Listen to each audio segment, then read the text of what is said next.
Hailing from the Jersey Shore and raised as athletes, the Airey Bros have always shared a passion for physical culture, athletic performance, and human optimization, always striving to be the strongest versions of themselves, mentally, physically, spiritually, and emotionally. Along the way, they've met some pretty amazing humans and have had some pretty epic adventures. The intention of Airey Bros Radio is to showcase these amazing people and the impact that they've had on them, and to share tips, tricks, and hacks so that you can win each day, every day. You're listening to Airey Bros Radio. Be there or be square, because it's all killer, no filler. So my background's actually aviation. I worked on airplanes for a while, got into technical writing, then reliability engineering, and my last real job was reliability engineer for NASA in Houston. So that was the Houston I was telling you about. So I was in Clear Lake area. International Space Station was the project. Loved it. It was a great time. But ended up stumbling into consulting. So had some fun time working for Virgin Galactic for a short while, for White Knight 2, Spaceship 2, and kind of having fun on those projects. And then moved into university work, which I didn't expect. I got to be a researcher for unmanned aircraft systems research project for the FAA, which was helping define, this sounds so totally boring, but I'm going to tell it anyways. It was defining maintenance requirements to the FAA for performing maintenance on American aircraft systems using the typical standards that we use for aviation today. So like, what would be the new standards that we would put in place? So anyways, through that crazy road and all that craziness, I'm working in coffee shops all the time as a consultant, and I ended up coming out of, or a part of, I guess, the kind of craft beer scene. And there's certain things you start to know to ask, like, hey, why should I care about this one? Tell me more about this. And like, I didn't really love coffee. I just kind of enjoyed it a little bit. It was just, your morning cup, felt warm and part of your process of the day. And like so many of us, and eventually through the asking of the questions and, challenging the baristas, I found the right ones. And they really helped educate me and give me different, here's a Chemex of this, and here's why a light roast versus a dark roast. And because I kept asking, like, why should I care about Kona? Who cares about these other things? And long story short, I discovered great coffee. And then it was like, holy crap, I actually do, like, I can find coffee that's amazing. And that was the first step for me personally. And then I wanted to, since I'm in consulting, I wanted to be able to do something as a business with it. So I tried starting what I thought was an original idea, a coffee subscription business, and then quickly found out that that was not an original idea. There's like thousands of them. And from that experience, though, was how Third Wave Water was born. So in creating a coffee subscription business, our model was to give you 4 samples. Again, this isn't, it's already been tried by everybody else. I didn't know at the time. 4 samples of different coffees from different roasters in different cities. So we did like this tour of Ohio. So you'd be in Cincinnati and you'd have 4 different coffees from somebody in Cincinnati. Then you'd go to Columbus and you'd have 4 different, coffees from different roasters in Columbus. And through that experience, we were hoping they would discover great coffee like I did. And that was what we wanted to put you in this journey, to help you discover great coffee. And we kept pushing the light roast into maybe medium, depending on what kind of a crowd is subscribing. Quickly found out Ohio isn't the greatest crowd for specialty coffee. We do have a great crowd here. I'm not saying that it's not, but as far as the majority of the audience, or if you say Ohio and you're branding Ohio, like being able to talk about it and advertise it, it's really difficult to find an audience that's like, oh yeah, Ohio coffee, sign me up. And in the Ohio coffee audience, light roast was a more difficult crowd to find. So long story short, in that experience, the water conversation came up. I was traveling for that Kansas State job I was telling you about earlier for the whole unmanned aircraft systems research project. And I had all my coffee nerd stuff with me, and I was going to, Podunk Nowhere, Kansas as an affiliate of this part of the university. And I would brew my coffee there and it would just not taste as good. And I'm like, this is ridiculous. I have the right coffee. I've got all the same gear. I have all the right process, right? I've trained, I've studied under these other people, whatever. I know what it should taste like. And it just kept falling flat and it was driving me crazy. So one of the roasters that we were working with was Taylor Miner with Telemetry Coffee at the time. And I pitched the idea to him. I was like, hey,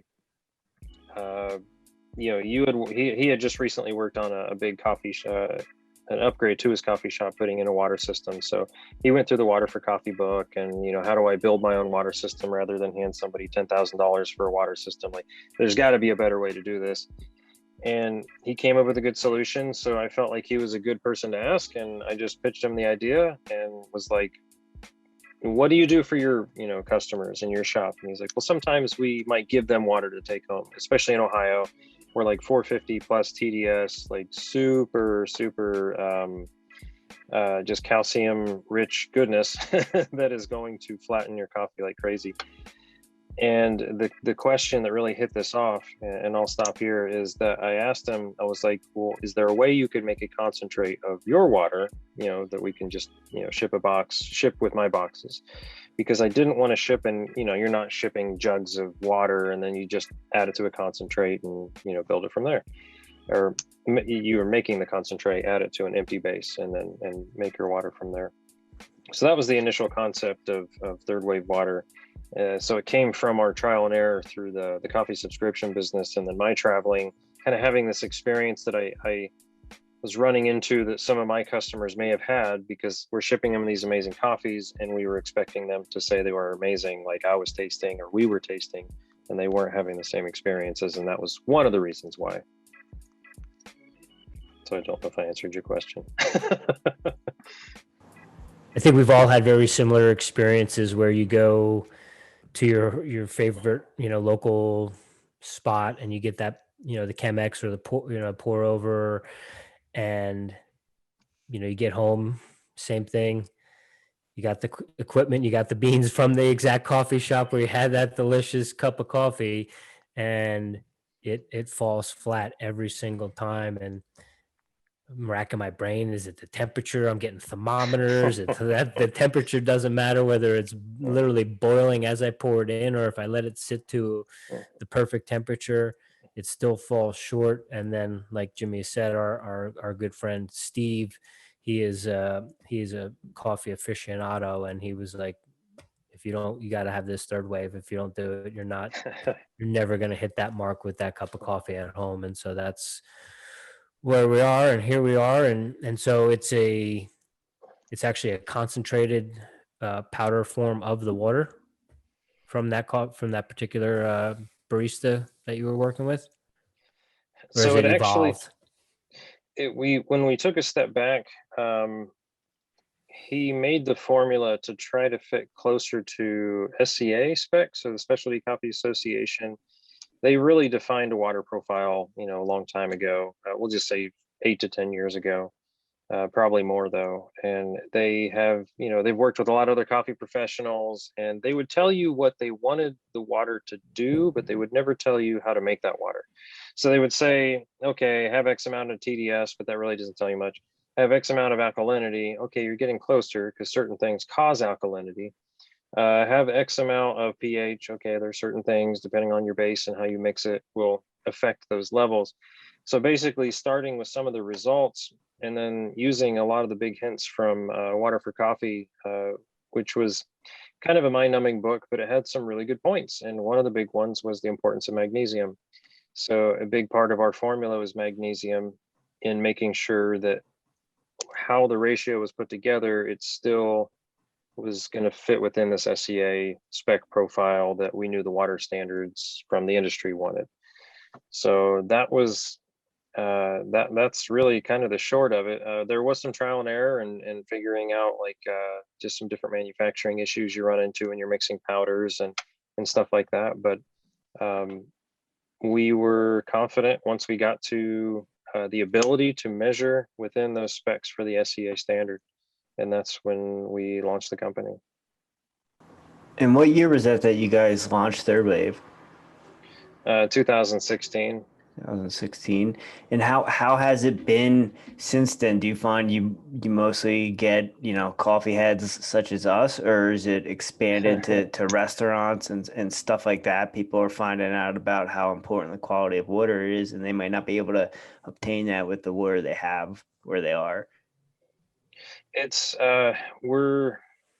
I'll admit fully a big part of our marketing has been just an amazing blessing having the experience of Shark Tank. So when we launched in 2016, 8 months later, we filmed with ABC's TV show Shark Tank, and then pitched it to the investors there. Had a handshake agreement on the show, and from that you get a lot of marketing to a bigger mainstream audience. And the biggest amazing thing out of that experience was that when we opened, we had Dylan Siemens from Onyx Coffee. He was the roaster or the super awesome guy that came up and brewed the coffee behind Taylor and I while we're giving the pitch. And he did a fantastic job. And he's brewing 2 different types of Chemex in front of him. And you've got the local city water, and then of course our water. And it's this really amazing, unique Onyx coffee that we brought with us. And then we gave them the side by side. So the show starts off with the sharks then trying that coffee, and every one of them said like, whoa, this is a big difference. So regardless of the business model or our failings on that side of it, at least from anybody watching the show, they could see, these people go through a blind taste test and then understand and communicate that there is a difference between the two. Yeah, that was the huge thing. So for mainstream audiences, and I would say like all of the sharks would be considered a mainstream audience too. So if they can taste a difference, then anybody's going to be able to taste a difference. Like I can taste these more floral, brighter notes. What is that? The acidity? Like Lori asked us. And then we start going into the details.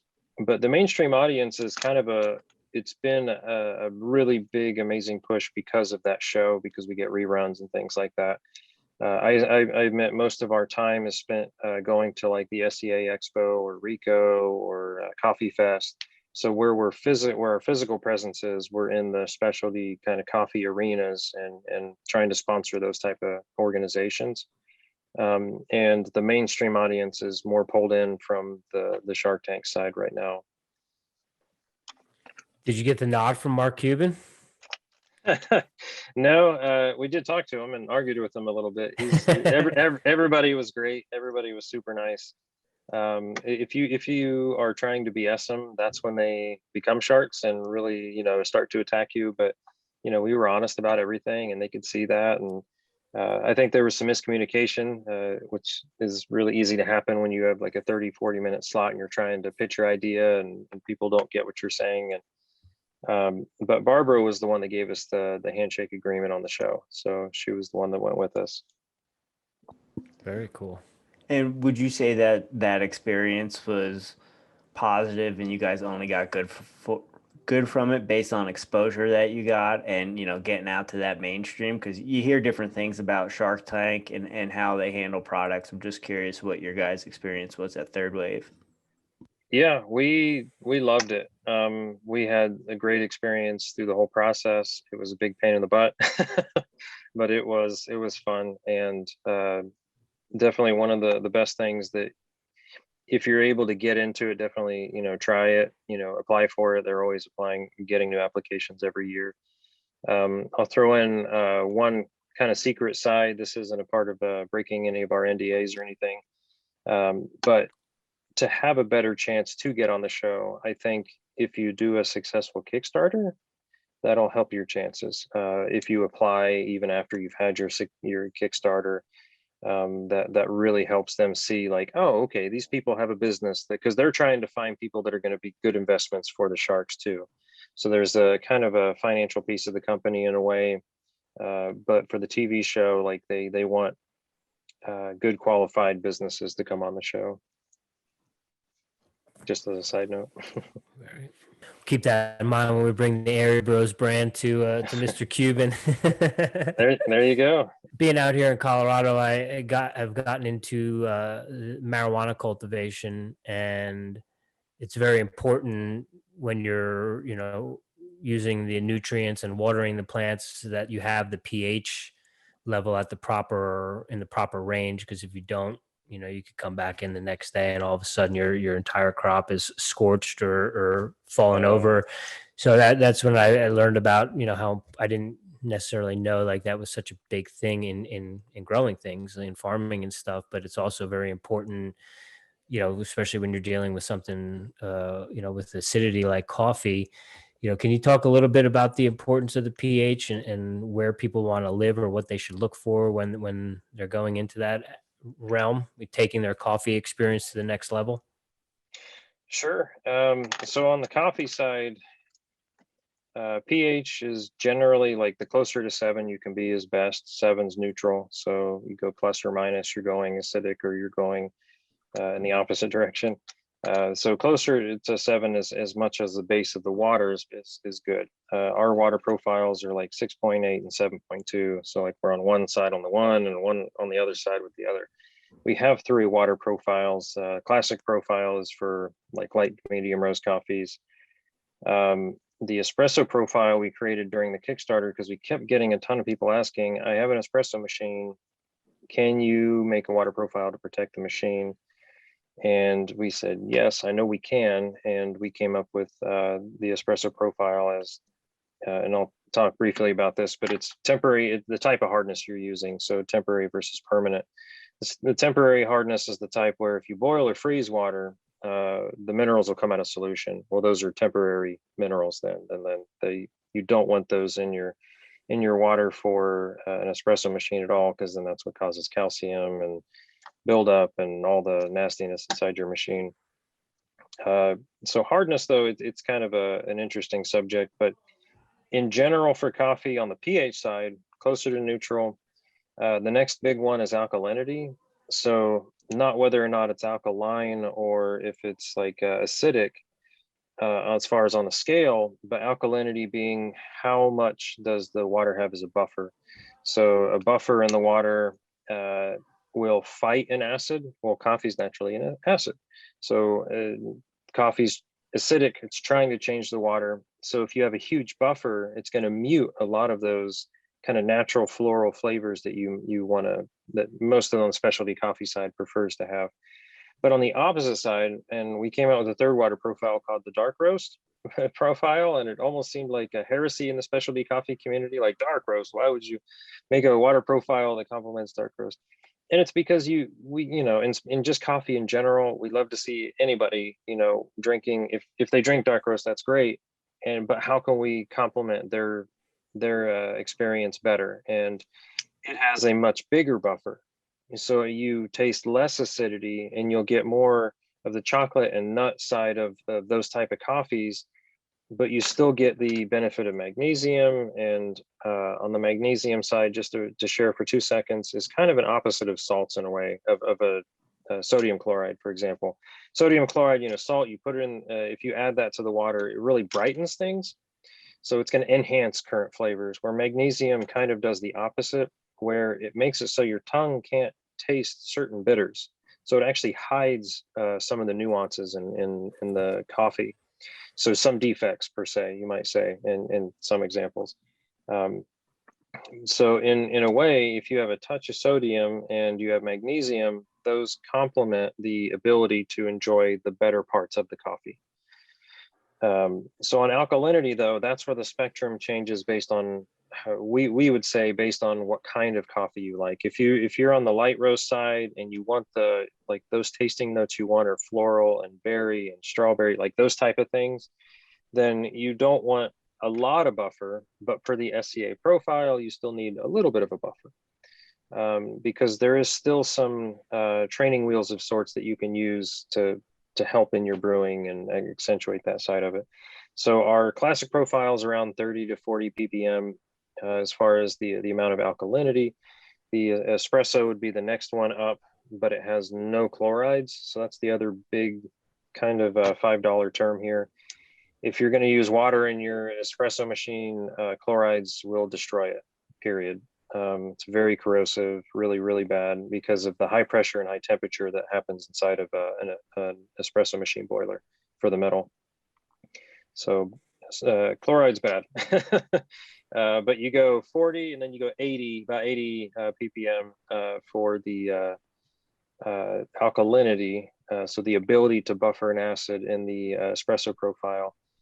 And then on the dark roast, it goes like closer to 180. So it's like almost double that again.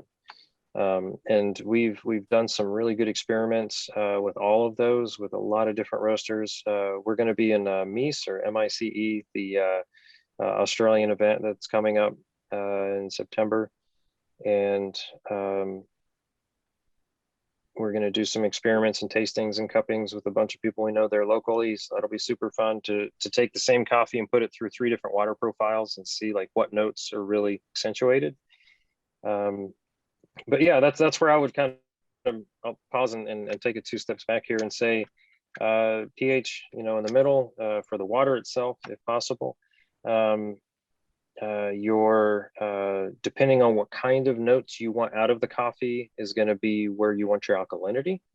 So if you want the brighter floral closer to 30 to 40, probably 30 is the lowest you would want to go.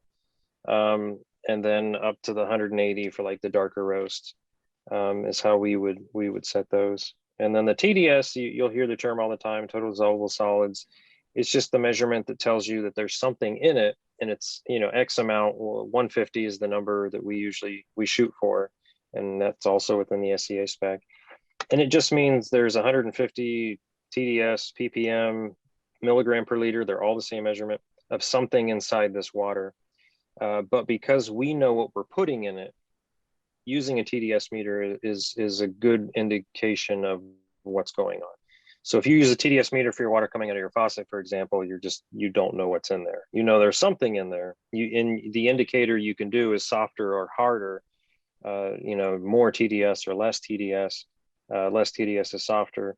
Then that's really the only thing you can get out of a TDS meter with your water at home. But using third wave water, if you use a TDS meter, we know what's in it. So if you have 150, you have the alkalinity of X, the magnesium of Y, and we know the ingredients of what's going to be complementing what you're brewing. Who knew there was so much math involved in making a good cup of coffee? Be a chemist. So Yeah. mentioning the water and the TDS of the water coming out of your faucet, is that the reason why you guys suggest using distilled water? Because the water coming out of your faucet, even if you have a filter, is just so hard. It's going to be hard to change up that profile. 100%. And the biggest next part of that is, since you don't know what's in there, we can't guarantee you're going to have a good experience with it. So even if you have, say, 200 TDS of water, that 200 TDS could be all 90% calcium, and that's what's going to just mask everything, and your alkalinity will be off the charts. And so for us, the easiest way to help people to do this is to start at 0 and add in what you need. So if you start with distilled or reverse osmosis or deionized, you can even use a 0 water filter. A lot of people will be like, well, I don't have distilled water in my area, like around the world. And Germany or France or the UK, sometimes they'll say it's difficult to find distilled water. And then you can just use a 0 water filter, or if you can't get access to reverse osmosis water or something, then that works as well, because it brings it all the way down to 0. All the chemicals and the minerals are gone, and then you just add back in what you want. And so would you recommend, if you have access to the reverse osmosis water, would that be a step above than getting a gallon of distilled water at the local supermarket? I think it would. I wouldn't say it's better as much as whatever is easier for you and cheaper, however that makes sense economically, and whatever on that side for you personally. Our office, we use a reverse osmosis system, and we continually fill our own 5 gallons, and because we sell the size in 1 gallon and 5 gallon and 2 liter as far as the minerals to fill those type of vessels. So yeah, I like using reverse osmosis myself, but it's easier to tell people use 1 gallon with this one stick, and because you can buy it in most places in the US. And you were mentioning the different products that you guys make for the different coffees or roast. Do you guys have anything you're working on now? Anything on the come up so you can kind of drop here on Airey Bros Radio, or is it just getting the products you guys have out now and perfecting them? Um, the super secret stuff we can't mention on the product roadmap. We do have some stuff we're probably going to launch early next year. The year after that, I can mention this one. This is still tentative. We came out with the water system last year. It was called Tethys. So it was for water, or for the actual cafes themselves. You would buy this like fridge size system, and it takes everything out, has an RO system built in, and then mineralizes it. And then you just have that plugged into your cafe and feed all your equipment off of it. So we sold a few systems, and then we paused, and we love them. We think they're great, and they're going to be on our product roadmap in probably 2 more years. But it's just it's a lot of work. So we've got to find the right company to either partner with or grow our team on the engineering side, because just even like being there's just whenever you build hardware on that side, and you manufacture something, it's a lot of work. But yeah, today I admit, like, our biggest thing right now is just getting into just sharing as much as we can in these different channels. South Korea is one of our big growing points right now, so we're excited to see the growth and try to help as many people as we can. So are you guys working on global takeover? As much as we can, yes. Yeah. But on the food side, that's where you run into lots of fun headaches and import and export, and yeah, it definitely involves getting people on the university level to kind of help you push over these humps and these issues. So, Interesting. but yeah, Because you had mentioned, salt before, and I believe it's in Ethiopia where they actually add, where here most people, not most people, but some people put sugar in their coffee. I believe in Ethiopia they put salt in their coffee. So it's kind of, I've always had this kind of vision of a coffee shop in my mind of, having those unique cups of coffee from different parts of the world, like the Cuban style or the Vietnamese style or the Thai style, and doing that and having that kind of as your menu, as opposed to your traditional latte and cappuccino, that sort of stuff, and bringing like the world view of it. I've never had, I think Jimmy tried to give me a cup of coffee with salt in it one day, and I was like, this is awful. What did you do to it? Oh, yeah, sodium. I can't imagine adding more sodium beyond like the little tiny teensy weensy bit that we put in the water already. Yeah. That's interesting. Yeah, I hadn't, I'll be honest, I hadn't heard that before. I'll have to write that one down. Yeah, I I've think got it a was, few people I feel like it was like one of those Anthony Bourdain type of shows where they were sitting down having some coffee with the locals, and they were explaining how in Ethiopia it's like like a little tiny spoonful, like okay. probably like a a quarter, or if not smaller, of a measurement of salt, just to add a little bit to it. But Yeah, that's interesting. yeah. But I do like the idea on the other coffees, like around the world, like getting out of some of the typical nomenclature we see on the boards today of just latte and frappuccino, and it'd be kind of interesting to see like those other drinks. I've been Yeah. to some places that have only those drinks, but I've never seen a good mixture of them. That would be a fun model. Yeah. Yeah, I really enjoy it. I mean, it's super sweet. I've been trying to avoid the sugar, but that condensed milk in the Vietnamese coffee is amazing. It tastes so good. Yeah, Yeah. I admit I'm a sucker for Thai tea, and that I think they use a similar condensed milk for Yeah. the one you were mentioning. Really good. Yeah. So at the beginning of the call, you had mentioned you had done some work with NASA, and some people might not see the connection, right? But you start talking and you start throwing in all the numbers and all the math equations that go into producing good water. How much did that help you coming into this industry, having that baseline knowledge? I admit, for me personally, I relied more on my business partner for that one. So even though my background was on the NASA side or the engineering side, I didn't have the tacit knowledge of the coffee side. Like I hadn't read the book, Water for Coffee, or tried to build my own water system. So I look at him as a more on the CTO side, to be able to, like, technology officer type person, to develop the water formula. I had some inputs.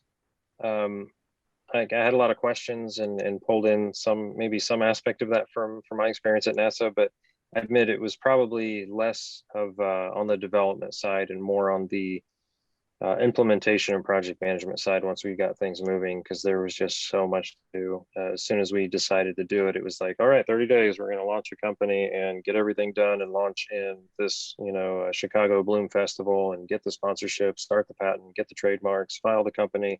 Yeah, that was that was probably more my hat at that point when we launched. And was that a pretty smooth process? Thankfully, yes, because I had failed enough times prior to know what I shouldn't be doing. So, Right on. yeah, no, I It's, and yeah, and just on entrepreneurship in general, like it's trial and error. It's so many people see it as you've got to succeed every time, and it's like, as long as you don't take a big enough risk that you sink the whole ship, you'll be able to try again. And to me, that's entrepreneurship. I'm a big fan of Eric Ries. He's the one that wrote the book, The Lean Startup. So he has a lot of great information about taking those careful steps and testing certain things, and before you take a huge, big next step and open a commercial storefront and dump in more money than you probably should. and I think that's part of life and the process. Hopefully you learn from your failures and grow from them. If everything was rainbows and unicorns and puppy dogs and ice cream, you wouldn't have the journey to go along with the destination. And then as you're going through some of these maybe pitfalls or speed bumps along the way, you're learning, and at the same time in learning, you're also maybe you're getting a new idea or something that you might not have thought of if things went smoothly. You're like, oh, we should do this now. And then all of a sudden, things start rolling in another direction or a better direction. So as athletes and coaches and trainers, we always try to emphasize to our athletes and stuff, just like, yeah, you have, as long as you learn from it, it's not the worst. And especially like with youth athletes and stuff, it's such a important thing to teach the kids that failure is okay, and that you're going to grow from it and you're going to learn from it. It may hurt, it may may be embarrassing, but at the end of the day, you're going to be a better person and you're going to learn from it. And so that's such a huge thing. And I think it's a critical time where people need to be okay with taking their lumps every once in a while. 100%. Yes. No, that's it. I mean, that's life. I mean, it's not a smooth sailing process. Life is not fair. We all have different advantages and different disadvantages, and we just get to get out there and push and do our best and see what the heck happens. Yeah. And the beautiful thing is, like, when you were a kid, they told you could be anything you wanted to be. That's true. That's really true. If you put your mind to it and put your head down and do the work, you can go from working at NASA to having an epic coffee enhancement company. Enhancement. I don't know if that term, I like that term. Well, no, I'm just playing. What would we, because we're always looking to upgrade and optimize things. Maybe a coffee optimizer would be a better term than enhancement. But, you have all the gizmos and gadgets. What would you term third wave as in the coffee genre? I guess it would be an additive, like a water additive, and it's really a weird space because we haven't defined it. So that's another part. Like when we go to events and we try to pick a category, it's like we're always stuck with other, because there's not like a category for what we do, which is fine. but I would say a mineral additive, but it's not on the health benefit side, but on the complementary side to what coffee wants and what your equipment needs. So to keep your equipment in better shape. So even like something like your kettle, even as simple as that. Like one of my brothers, he lives in Indianapolis in Indiana, and their water is super chunky and rusty and bad like ours here. And sometimes he won't use third wave water. I get to get on his case every now and again, but you can tell like the floaty stuff in his kettle, like, and it's already, you know, corroding certain parts of it. And my kettle here, or the one we've had in the shop for the last 4 years, we've used the same profile and it's spotless. So like it does keep your equipment in better shape. Same thing goes for your coffee maker. You'll still have to, you know, follow maintenance schedules and clean stuff out. It's never good to yeah, you got to clean your stuff, especially water reservoirs. But yeah. It's interesting you say that, because when we lived in Leadville, which is the highest incorporated city in America at 10,000 feet, our kettle had almost like a white sediment that would, you know, accumulate, and I would try to scrub it out, clean it out. And then when we moved down here to the city, and now we have access to things like, you know, alkaline water and reverse osmosis water, just in using that. I don't know if you've noticed it, Jim, but the bottom of that kettle is, and I haven't scrubbed it, I haven't touched it, but the bottom of the kettle is perfect now. Yeah, that lime scale, it comes out when you boil and floats to the bottom of your kettle and decides to stick around. Yeah. And I think a lot of people just don't realize that accumulates in their Mr. Coffee maker when they're making their Folgers, or even if they think they're, you know, getting some good beans at the local coffee shop and putting it in the Mr. Coffee. They don't realize that, you know, if they've had that thing for 5 years, there's 5 years of accumulation on it if they haven't tried to clean it or anything.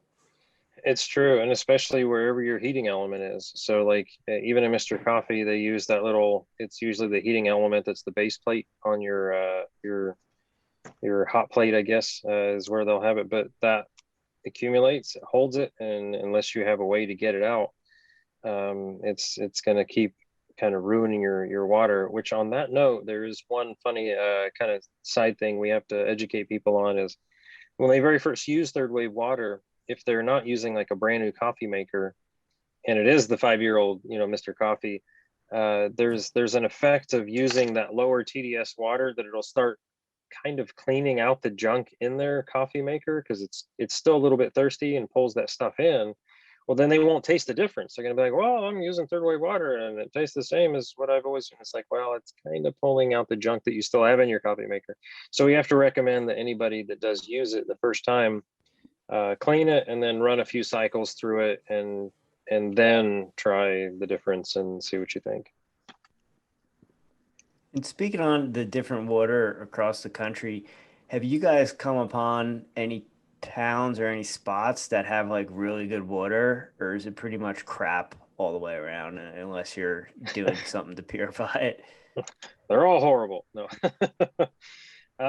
In general, no matter what you're going to run into, like you have Seattle's a city where they'll be like, yeah, we have the greatest water ever, and they do have a good specialty coffee scene there as a part of that. So like naturally they gravitated to those type of coffees that complement that water. At least that's kind of that's how a lot of people see it in specialty coffee. There are some cities that have lower TDS water like that as well. But in every city, whatever's coming out of your faucet, you're always going to have an amount of calcium, which is a big buffer. And you're always going to have the chemicals that come with it. And the chemicals are, you know, it's good that it's in your water because it's making it so bacteria and other stuff's not growing in there, because the city's concern is keeping it potable so it doesn't kill you. But for your coffee, it of course has different needs. It doesn't want the chemicals. You don't want those things to mix in with the coffee oils and add those weird flavors. And so you can use things like Brita to clean those things out as far as a carbon filter.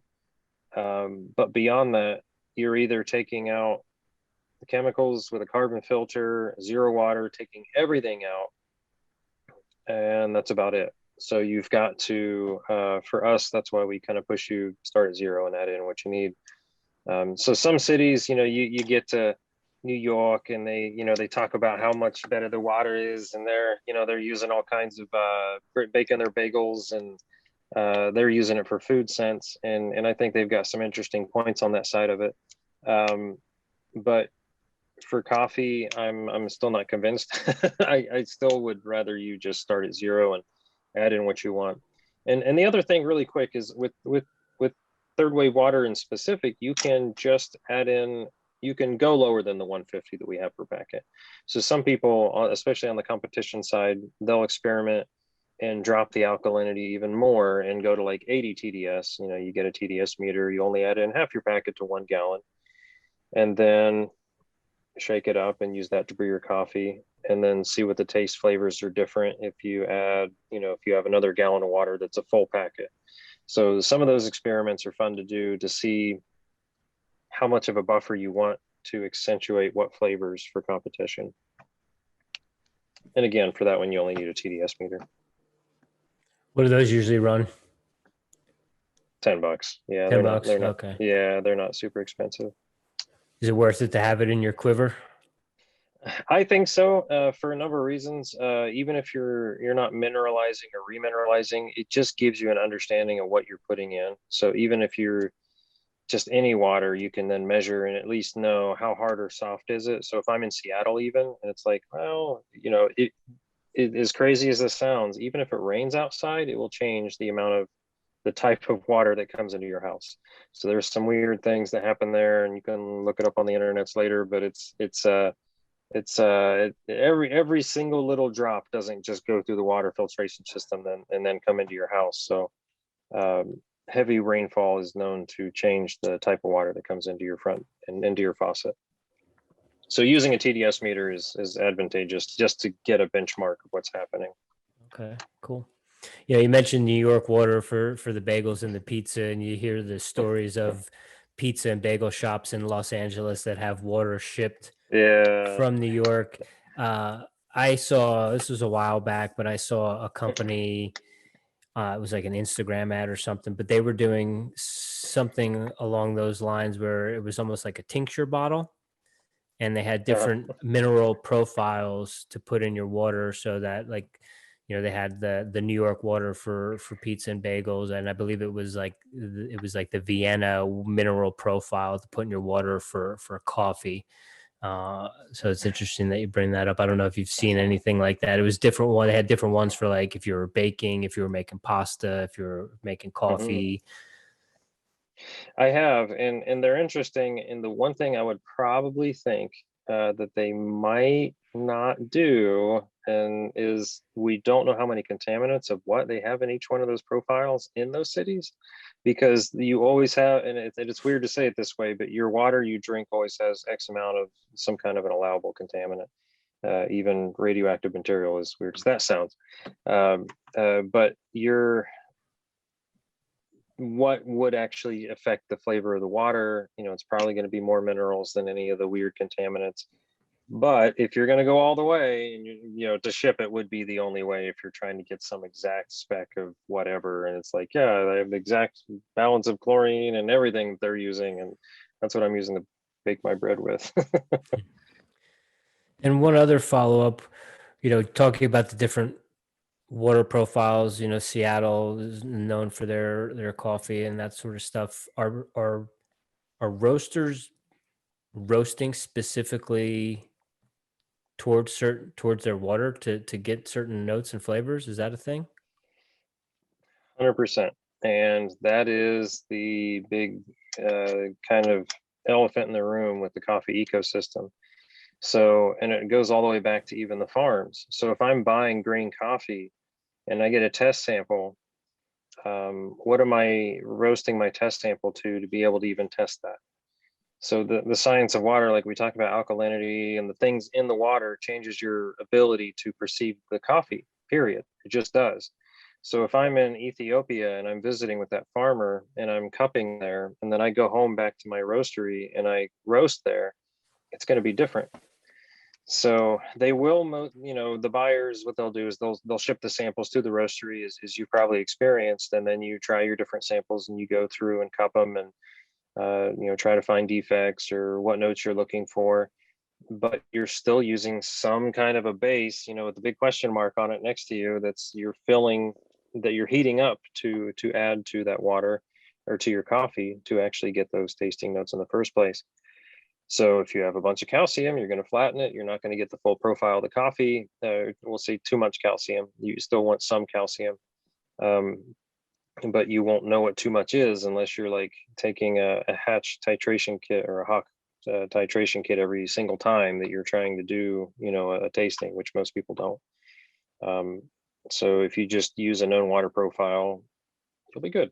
And if you use it both on your test samples and in your roastery, or in the farm, like you'll have a water standard to finally be able to measure it by. And we sponsor some some coffee farms with the minerals so that they're able to ship off samples of their coffee with third wave water.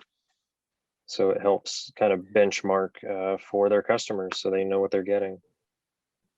Cool. Interesting. And I guess that would be why you would want to build the relationship with the farm, so you have that continuity and know what you're getting with your beans so that you can match that profile each and every time, as opposed to, one shipment's coming from Ecuador, another one's coming from Ethiopia, another one maybe from Sumatra or wherever it may be. And then you got to do all the back end stuff every time, I would imagine. Yeah. Yeah. Very cool. And I'll say this, there's no perfect water profile. Like there's nothing, it's like, oh, this is the one, everybody uses this. So this kind of goes back to those rules of what tasting notes are you trying to get out of what coffee. And then you use the water profile that is going to accentuate those the most. So on the roaster side, they know which notes they're looking for in their own, roasting recipe of how long they're going to, cook it, and what colors it goes through, and on second crack, pop it out after a half a second of whatever. They all have their own different recipes that they do it, and the graphs. I'm not a roaster, I just know enough to understand some of the terms, but yeah, you definitely have to have some kind of a baseline for them to know, is this going to be good for my shop, and that's another subject, versus what my customers are going to take home. And our mission right now for Third Wave Water is helping their customers at home. So because they don't know what water everybody has, even across the, one municipality, you have different water across the city. So if you're helping your customers just be able to baseline their water for your coffee shop, and when you give out your coffee, what kind of water they're going to use at home, you're going to have a much better success rate of them enjoying your coffee. And you mentioned being a craft beer enthusiast. Because of COVID, we started a craft beer podcast with our cousins. So they get into the IPAs and all that stuff. How Yeah. important is the water profile when it comes to making craft beer that you know of? It's just as important, but they have a different means about how to go for the customer. So for coffee, we're stuck with people making and mixing to get to the final product. With beer, like they're able to give you the bottle and it's already done. You just pop it open and drink it. So on that process side, they have a much easier task. We'll say much easier task. They have less of a chance of you messing it up, because all you have to do is pop it open and drink it. But same thing with beer. You have like 10. I think there's 10 primary. I know there's more, but there's like 10 primary water profiles. So if you're doing a lager, then you might have a Vienna something, water profile, and they have like a spec sheet that shows all the different results of minerals that you want inside of those water profiles. There's one that has like I forget which one it is, but it has like a London water profile. And I'm like, I don't know if you want to use London's water today, but but you know what I'm saying. They do have a definition of what that water should be to complement that style of beer, like a Pilsner or something, or a stout or something along those lines. Do you have a beer style of choice? Yeah, I mean, I definitely fall more on IPAs, sours, and stouts. Those are kind of my three go-to if I can find them. I've never been a big Pilsner fan. I've tasted some Pilsners that are okay, My and I'm just man. like, I am not. I never had one where I was like, oh, give me another one of those, please. Rich says they all taste the same. Me too. Yeah. Yeah, it's funny because we've had several brewers on from different breweries, some here in Colorado, some in New Jersey, and many of them had said when you go to a new brewery, that's your baseline. Like you should start with a Pilsner, and you know that if it's a good Pilsner, that the rest of the beers are going to be good. If they miss the mark on a Pilsner, there's a good chance that they might not be hitting it with their other brew styles. But I'm right there with you. I haven't. I've asked. I've tried to find, but they all taste the same to me, and it all reminds me of being in college or being in my 20s. No, that's it. I am with you. Yeah, I just have flashbacks of waking up on a hill, looking up at the sky, and being like, I had too much. This is not a good experience for me. Yeah, yeah. We're still on the fence though with the sours. Do you have a recommendation? Do you have a favorite one? Oh, I do. And I'm gonna kick myself because I hadn't had them for a while. Sanctification by the, oh my goodness, why am I forgetting the name of that company? It's in California. There's only a few breweries in California. But they make Sanctifications, the beer. Whatever that brewery is, everything they've done is so good. There's some one of my favorite breweries apart from sours just in general would be Three Floyds. I'm a big fan of. Used to go to Dark Lord days forever ago, and they were still having those. They would release Dark Lord beer on that one particular day, and just be a massive mess of people tasting beer and confused in what line they're in, and it was a crazy event. Do you have a favorite Cincinnati brewery? There's some good ones. Again, I'm going to kick myself here.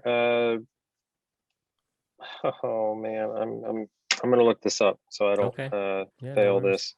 Is it But there, Sanctification Brewing? Or I'm sorry, Russian River? Russian River. There we Okay. go. Yeah. I like Russian. Pretty much everything Russian River's done. I've always been a big fan of. Rheingeist has some good special beers. I admit I'm not a fan of most of their stuff, but same thing with Mad Tree. Some of their like barrel aged stuff. Urban Artifact. That's the one I'm trying to think of. Urban Artifact on the sour side, I really enjoy. They're fantastic. Okay. I'll let the boys know because we've kind of fallen this weird middle area where the ones that we've had are either way sweeter than we want them to be, or they're way on the opposite side of the Too sour too side. tart. So one of the girls from Eddie Line out here in Colorado, she recommended we try Sequench from Dogfish Head. That would be kind of like a good entry point where it's not sour enough, but it's still got some sweet subtleties to it. And then this crazy stuff with the smoothie sours. Have you seen those? Oh boy, no, I haven't seen that. I mean, it literally looks like you're pulling like a Jamba Juice out of a can. That's crazy. Yeah, they're wild. I know the I mean, this is probably 4 years now, but the IPA shift into the what is that, East Coast? It's was New West England. Coast for New England. There we Yeah. go. Yeah, I did. I enjoyed the New Englands quite a bit. Yeah, that Hazy tends, IPAs. yes. That tends to be our wheelhouse where we live most Saturday evenings when we record, but we try to branch out or be at least be a little seasonal from time to time because we tend to repeat ourselves and talk about the same stuff if we're doing too many New England IPAs, but they are delicious. Yeah, those are great. So, Charles, before we get into some rapid fire questions, anyone who's listening to this podcast who might just be an average like Folgers coffee drinker who doesn't know what they're missing on the good side of coffee, what's the pitch to kind of get them to try Third Wave and kind of squeegee that third eye in their coffee game? First, I I would really pitch them to say, or I'll help qualify them a little bit. If you've ever purchased whole bean coffee and ground it, you've taken that first step to try to make your coffee better. So if you want your coffee to taste fresher and better, whole bean is a great place to start. I'm not even going to go in the arguments of what coffee grinder you should use right now, but the water, I would definitely say, is the other biggest effect on helping you reach a big next step in tasting a better coffee, tasting more out of your coffee. Yeah. What kind of grinder do you use? It's a Baratza Vario. So it's like a flat burr. They sound nice. No, flat burrs are good. I'm a big fan of Baratza's equipment. They do good stuff. Okay. And are you still using a Chemex, or what's your brew process look like? Yeah, I'm split between V60 and Chemex still. I if I'm on V60, I tend to brew a little bit finer, and then on Chemex I'll brew just a little bit larger, and that usually gives me a sweet spot for what I'm looking for. But those are still my go-to. I can enjoy a good French press, but I admit I like some of the oils kind of sapped a little bit by the paper. Yeah. So Chemex and V60 is still my go-to. Do you have any thoughts on the AeroPress? Yeah, I love the AeroPress. It's great. You can do all kinds of weird, crazy stuff with it, and because of the competitions, there's all kinds of recipes. If you're ever curious and want to dive into a litany of madness one night, like there's just so many recipes that do all kinds of different stuff. And because it's pressure, and then how much pressure through paper, you can kind of mix and do some fun things with it. But I really do like using I like the AeroPress. I haven't used it for a while, but I enjoy it. Cool. Yeah, it's just with traveling around and stuff, it seems to be the safest and most efficient. We have moved around a little bit, and glass tends to get broken from time to time. So it's nice to have that frisbee material that is almost indestructible.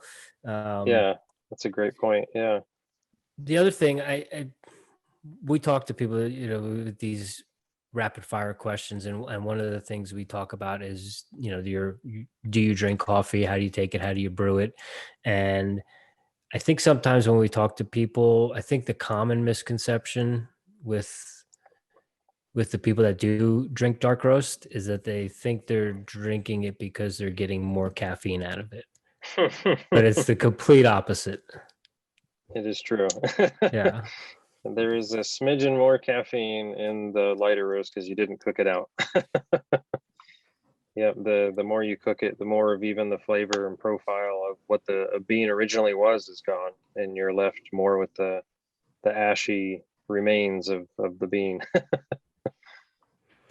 So ideally, do you want it as close to green as possible with a little bit of a roast to it? I mean, is that what's going to give you the best flavor profile in that light roast? I'll be honest, I don't know. I don't know as far as on the colors. I would just say I know which roasters I kind of trust and lean to, and people like Onyx or George Howell, Blue Bottle, Intelligentsia. I admit I still like those type of profiles. And then here locally in Dayton, we've got quite a bit of roasters. And Columbus, Brioso is one of my favorites. You kind of find the roaster that does what you want them to do, and you're like, okay, I'm just gonna keep buying from you guys because you're doing some magic, and I don't know what you're doing, but it tastes great. Yeah, right on. We've been on a Huck Roasters kick lately here in Denver. Okay. I don't know if you've experienced them or have heard of them. They have come up pretty highly ranked for their light roasts, and they have 2 or 3 locations, I believe, here in Denver. But it's also you can get it at the local Whole Foods and stuff. So it's a pretty solid bean. Yeah, no, it sounds great. I'll definitely give them a shot. Cool. You ready, Jim? Yeah, so we already got into your coffee habit. Maybe just to add to that, what kind of bean are you sipping on now? What is your type of bean of choice that you go to when you go to different coffee roasters? I admit I gravitate more towards Ethiopian and Kenyans. And the one I'm drinking right now, actually the third one I guess would be Yemen. So we're a Porta Mocha fan. We have a subscription. Funny story, we're friends with Mokhtar, who's the creator of Porta Mocha. And when they launched Porta Mocha, we're sitting across from the table, my business partner and I, and we ordered their first subscription and still have it today from their entire subscription service. It was kind of funny. In fact, one of his partners is like checking his phone. He's like, "Hey, we got an order. I just turned on the website." Of course, it was us. We were sitting across from him. But yeah, Kenyans and Ethiopians. The Yemen is fantastic. And then as far as the roaster, Porta Mocha is the one from Yemen, and then Indie Coffee out of Carmel, Indiana, was the one I'm drinking this week. Any particular reason why you gravitate towards the Kenyan and the Ethiopian? Just because it's the motherland? I think it's because for me personally, it's because they seem the easiest for me to get more of that candy, like berry, whatever, like that side of the spectrum of flavors I like. Like I can enjoy a Guatemalan or a Colombian, like I can still enjoy those coffees, but the flavor notes aren't my favorite. Okay, cool.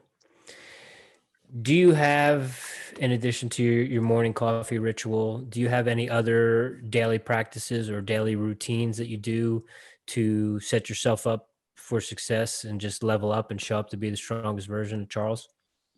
Wow, that's a good question. So I have a 30-minute drive into work. So that's probably my time to kind of reset before I get started.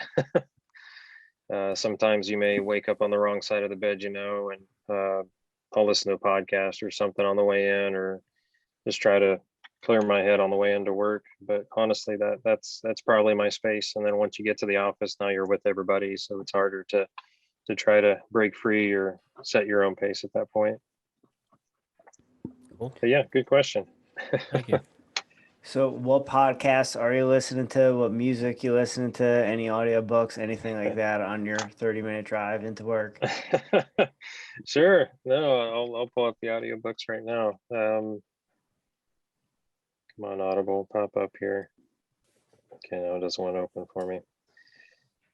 So the book I'm trying to get through right now, if it'll ever open, there we go, is the High Growth Handbook. It's a growth marketing type of book. And then yeah, it's a good one. As far as music, now I've got to open Spotify. I don't know if did you guys see the TV show Sinners yet? I have on not. Netflix? So there's a band in there that they're called Big Black Delta, and they have a song on there that once you see season 1, you'll be like, oh, okay, because they kind of play it through the. So I'm on like one of their Big Black Delta radios. There's like a Conglomeration and Phanogram and those type of other bands are in the group. I don't know if you're familiar with them. I like Phanogram. Yeah, I saw Phanogram at Red Rocks our first year here. What? That's crazy. It was awesome. It was the first time I ever experienced a band having a sign language interpreter, and he was going with the music. It was one of the most epic things I've ever seen. Holy smokes. Yeah, I don't know if I've ever seen that. Mute Math would be my other, probably, I always kind of bounce back to them. I really enjoy them. I've seen them in concert a lot. Don't know if they can play in concert anymore. I think the band kind of took a weird twist lately, but Mute Math is definitely one I like to listen to quite a bit. Cool. Any podcasts? You get down with podcasts at all? Yeah. I'm going to open those now. And piggybacking off of that, are there any coffee specific podcasts that we need to check out? Oh yeah. The Coffee Podcast with Jesse. Okay. So he's awesome. He's out of Austin. How I Built This is one that I usually listen to. I like Dan Carlin's Hardcore History. Yep. And I'll throw you for a twist here and then throw out Ravi Zacharias. So he's another guy I like to listen to. Okay. But if you like Hardcore History, I don't know if you've ever heard of him, but Daniele Bolelli, he does another history podcast. It's called History on Fire, and Okay. he is a history professor. He's originally from Italy, so he has a kind of Italian accent as he takes you through these historical journeys. But he is also has had, I believe, his degree or his area of specificity in history is like Native American history. Oh wow. So he's done some stuff on Crazy Horse, and some of the Geronimo, I believe, is another one that's been in there.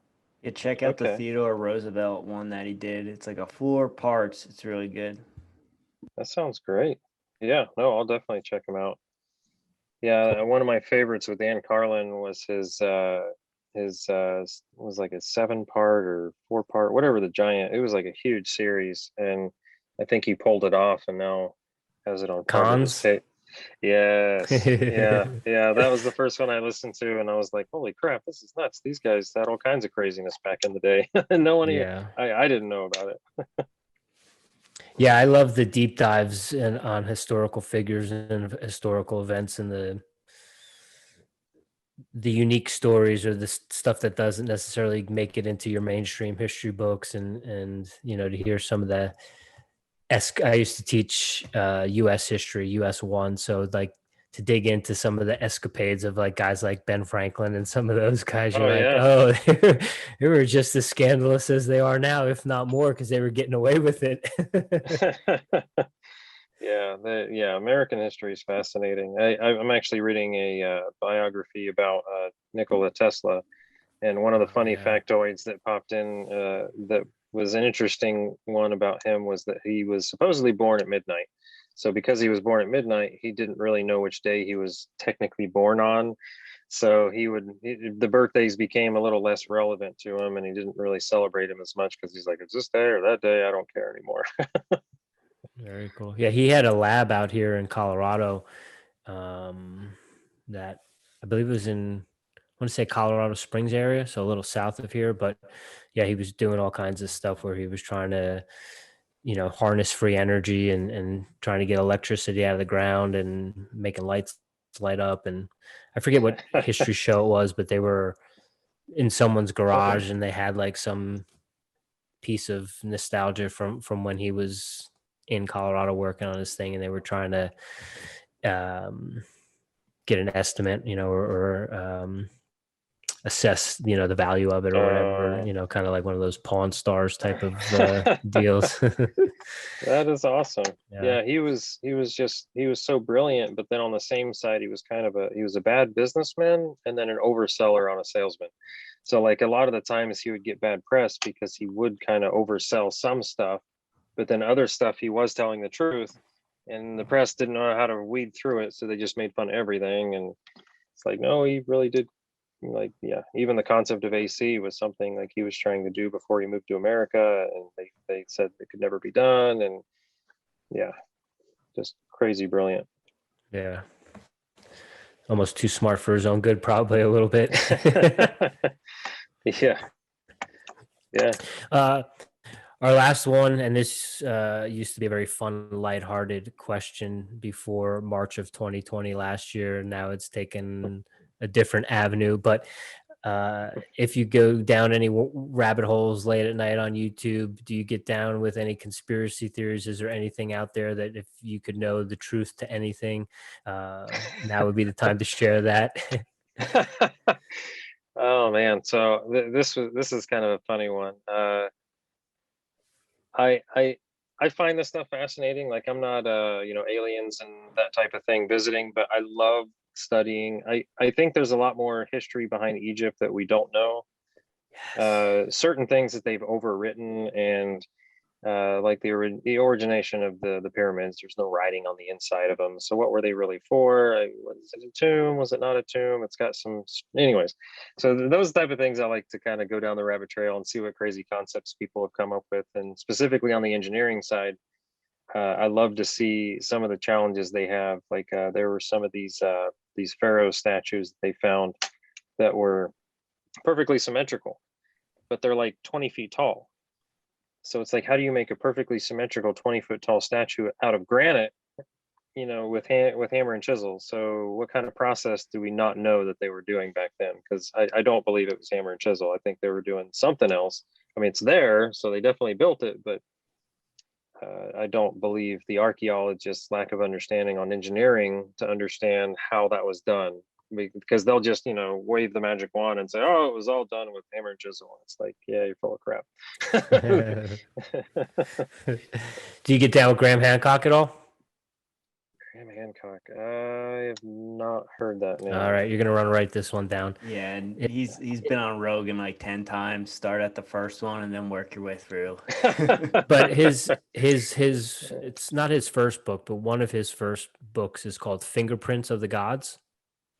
That sounds familiar. They may have mentioned, yeah, keep going. And so it's basically his in his research as a journalist for 40 or 50 years, however long it's been. His theory is that we are a civilization with amnesia, and that there are these monolithic structures that we are told that are X, Y, and Z age, and he is saying that there's probably some, and he's worked with Randall Carlson too, in terms of looking into like cataclysmic events that may have wiped out this advanced civilization, and it was the leftovers, the survivors that kind of moved into these locations like the pyramids or Göbekli Tepe, and then history started from there. And so he's just been trying to unravel this, and he gets a lot of heat from some academia, historians and researchers and stuff like that. But it's pretty fascinating, some of the stuff that they've done with the Sphinx. We're told that the Sphinx is it's wind and sand erosion, but because of the way that the erosion is, it looks like it's from water. And so if it was from water, that would mean that at that time in the Nile was a much more fertile, almost like kind of like an Amazon, like a rainforest type of thing where there was that much rain. But if that was the case, then that dates it, 5, 10, 15, 20,000, however, I forget what the number is, older than what we're actually being told. No, 100%. Like the guy I like watching his podcast is Uncharted X. Okay. I forget the gentleman's name who actually runs it. But he's pretty good. He's got a fun presentation, and I think he does a fairly good job in trying to bring in his arguments and talk about those different locations. Yeah, I mean, the Sphinx is one of those weird ones. It's like I'm sure you saw the down the rabbit trail of the sizing of the pyramid, and 3.14 they'd figured out, and then go figure 1 meter is the exact height of the stone that sits on top as far as the top stone. I forget what they call it. But all those kind of interesting things that are like all of these coincidences, that's kind of on the engineering side. That's where it goes back to what you're saying, where I believe what you're saying, or what the other person's even saying, which is previous societies had existed to do something like this, because the later people that came in didn't write about it at all. Some things were mimicked, making granite statues, making pyramids sometimes just being a structure to build higher. You're gonna have a bigger base to some extent. But what did you call the one place? Göbekli Tepe. Yeah, that was a new one that they just unearthed, and they're like, well, 12,000 years BC, what are we looking at here? Like, this is so much older than what we previously thought, and this is much grander. Were we all just always in caves? And how does this make sense? This is kind of disrupting our timeline here. Yeah. Have you ever heard of Tartaria? No. This is a new one that I've been going down the trail a little bit lately.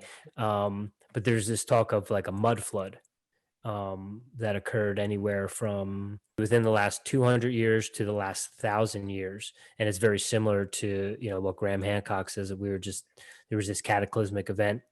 It wiped us out, and then other people moved in and took over and started rewriting history from that point. And so with this mud flood in Tartaria, this advanced civilization, there's all these, like the Roman Colosseum, or not Colosseum, but like the pillars and the columns and some of these other buildings.